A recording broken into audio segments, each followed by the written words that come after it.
in warfare and in higher direction of war, the first aim of the soldiers and the... Can you hear me? Hello? You're hearing me, na? Yes, sir. I'm Yes, with you, sir. Go ahead. Devika? Yes, sir. We can hear you. So I was saying in the higher direction of war, the first thing as per Geneva Convention is that you don't take as targets objectives like hospitals, religious places, schools, like that. Notwithstanding that, warfare has a history of the opposite kind. We have seen what has happened in the Ukraine-Russia war also very recently, and in the Israel-Gaza war. Coming to Pakistan, they haven't done that. Well, it is Pakistan, and their DNA is such that they will do such things. And yes, they hit the heart in Punch of the Gurdwara Sahib, which is Nagali Sahib, which is the seat of the J&K Sikhs. So it's going to have very serious repercussions in the time to come. It had never happened since 1947 in the 4 wars which had been fought with Pakistan. Now, this time round, the seat of the Sikhs, the sanctum sanctorum of the Sikh religion, the Golden Temple, the Harmandir Sahib, they have tried to target that because it is in their psyche that they will do. And one of the factors which may have dictated them to do and try to target Golden Temple was among the 9 targets which were hit, that Subhan Allah, this mosque which was there in Bahawalpur, it was one of the areas which was destroyed. Now, why it was destroyed? Because it was harboring terrorists. It was not a religious site. It was a religious site by construction as infrastructure. But it was being used for terrorists. And terrorists are the enemy of the state of India. So there's a distinct difference between Golden Temple and that. That is, you asked me, okay, what was in their mind? And yes, other thing was there that Pakistan wanted to show to their nation that we can retaliate. We can retaliate the Indian onslaught because it was a very, very well executed air strikes, missile strikes, which covered the 9 terrorist centers, the training centers of this. Now, but what we have to be very proud about is our Indian air defense system has come out as a solid shield of our nation.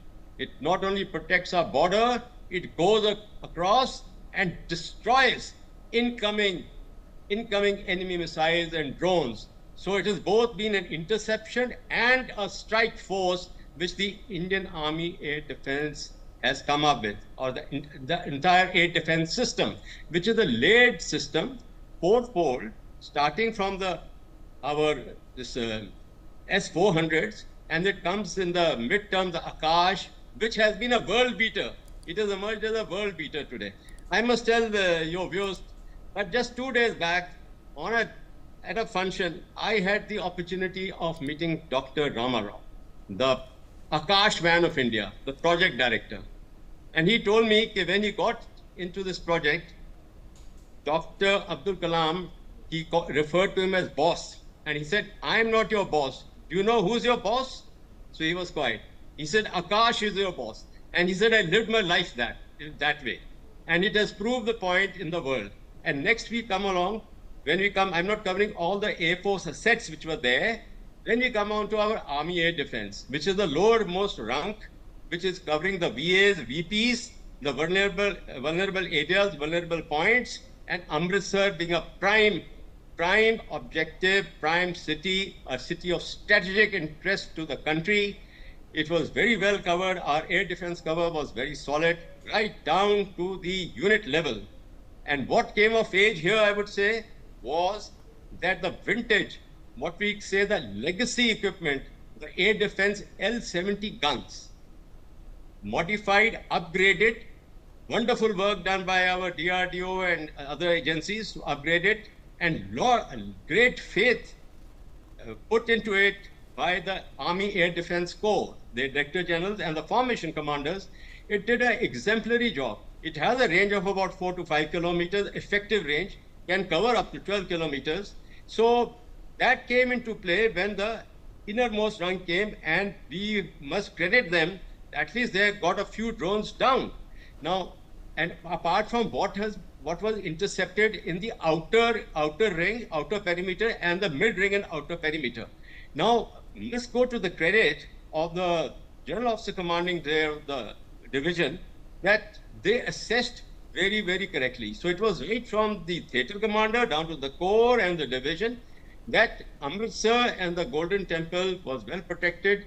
The assessment of what the likely targets the enemy can do, and it was not that it was a religious place and we said, no, it cannot be targeted.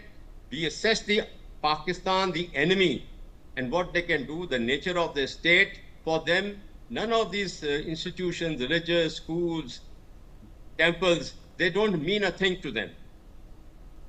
Absolutely. I want to bring in Mr. Lali into the conversation as well. Mr. Lali, in your assessment, sir,